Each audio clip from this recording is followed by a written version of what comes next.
যত গণভোটের date declare করতে গভর্নমেন্ট ডিলে করবে ততই মূল নির্বাচনের তারিখ কিন্তু একটা সংকটের মধ্যে পড়তে পারে।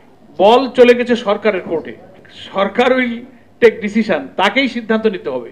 এই ক্ষেত্রে আমাদের এই সব দলের পরিষ্কার বক্তব্য যে এই ঐকমত্য কমিশন যদি সুনির্দিষ্ট করে জাতীয় নির্বাচনের পূর্বে নভেম্বরে গণদাবি অনুযায়ী গণভোটের তারিখটা বলে দিতেন তাহলে জিনিসটা কিন্তু আর ঝামেলা পাকাইতো না।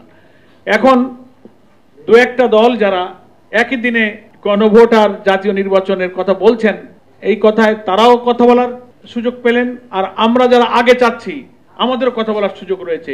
মাঝখান দিয়ে ঐকমত্য কমিশন বেঁচে গেছে, মানে নিজেরা সেভ হয়ে গেছে।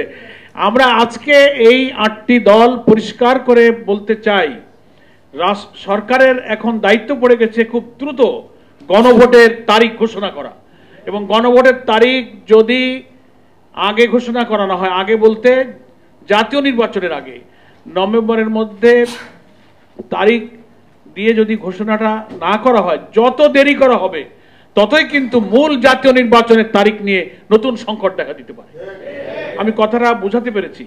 আমরা 12 ফেব্রুয়ারিতেই আমরা নির্বাচন চাই, কিন্তু যত গণভোটের ডেট ডিক্লেয়ার করতে গভর্নমেন্ট ডিলে করবে ততই মূল নির্বাচনের তারিখ কিন্তু একটা সংকটের মধ্যে পড়তে পারে। এই জন্য এই জটিলতা এড়াবার জন্য আমরা এই সমমনা 8টি দল অবিলম্বে প্রধান উপদেষ্টা, তিনি যেমন সরকারেরও প্রধান তেমনি ন্যাশনাল কনসেনসাস কমিশনেরও প্রধান, দুই প্রধান দায়িত্বের কারণে এখন ওনার দায়িত্ব হয়ে পড়েছে জাতিকে এই সংকট মুক্ত করা, সংশয় মুক্ত করা, রাজনীতির আকাশে যে মেঘ জমেছে মেঘটাকে দূর করে একটা আলোর নিশানা উনি দিতে পারেন, এবং সেটা নভেম্বরের মধ্যেই গণভোটের তারিখ দিতে হবে। আর জুলাই সনদের ব্যাপারে যে আদেশ জারির ব্যাপারে ঐকমত্য হয়েছে, এই আদেশটা খুব অবিলম্বে জারি করা দরকার। যত ডিলে হবে তত জাতীয় নির্বাচনের মূল তারিখ কিন্তু সংকটের মধ্যে পড়ার আশঙ্কা আছে।